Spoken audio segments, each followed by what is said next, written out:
Big বং-এ উপস্থিত সবাই বলে দীপাকে আমরা তোমাকে বিশ্বাস করি।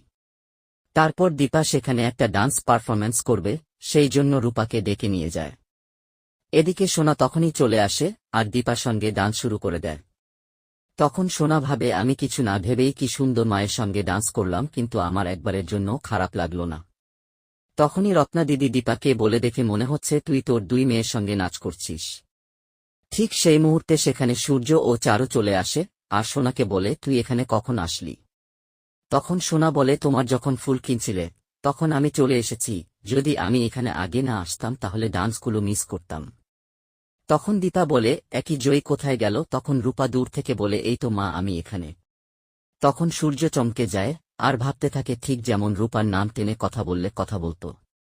এরপরই সূর্য দৌড়ে এসে বলে তুই আমার রূপা মা তাই না, সেই দিন আমি তোকে ঠিকই চিনেছিলাম আর তুই আমার ওপর অভিমান করেছিস।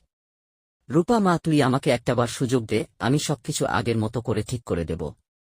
এদিকে মিশকা দূর থেকে দেখে আর ভাবে ফিরে এসে এসব করা যাবে না। এরপরই রূপাকে ফোন করে বলতে থাকে আমি তোমাকে যা যা বলেছি আমার কাজ কিন্তু করতে এক সেকেন্ডও সময় লাগবে না। আর বিগ বং-এ আমিও আছি, তোমাদের সবার উপরে নজর রাখছি। এদিকে সেখানে জয়কে দেখা যায় আর জয় ভাবতে থাকে যদি আমাদের রূপা মা হয় তাহলে আমি কোনো ভয় না করেই তাকে জড়িয়ে ধরব। এরপরে সোনা জিজ্ঞাসা করে তুমি কি আমার সেই হিংসুকুটি। তখন জয়ী বলে আমি জয়ী সরকার।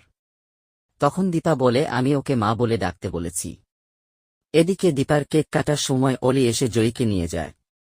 এদিকে জয় উর্মিকে বলে তুমি আমাকে ভালোবাসো তো, যদি তুমি আমাকে সত্যিই ভালোবাসো তাহলে আমি সবার সামনে গিয়ে স্বীকার করব।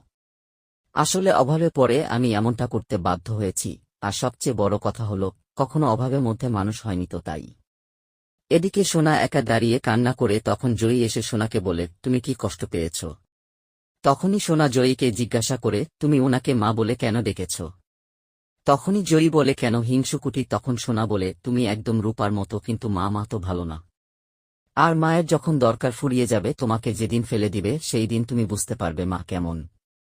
এদিকে চারু ও সূর্য বিয়ের কার্ড দীপাকে দিয়ে বলে ফাইনালি সূর্য আমাকে বিয়ে করার জন্য রাজি হয়েছে। তবে আমার বিয়ের জন্য তোমার কাছে আমার একটাই দাবি থাকবে, এই বিয়েতে সবকিছু রান্না তুমি করবে। তো বন্ধুরা, অনুরাগের ছোঁয়া ধারাবাহিকের লেটেস্ট আপডেট পেতে আমাদের চ্যানেলটি সাবস্ক্রাইব করে বেল আইকনে ক্লিক করে রাখুন পরবর্তী আপডেটের জন্য। ততক্ষণে ভালো থাকবেন, ধন্যবাদ।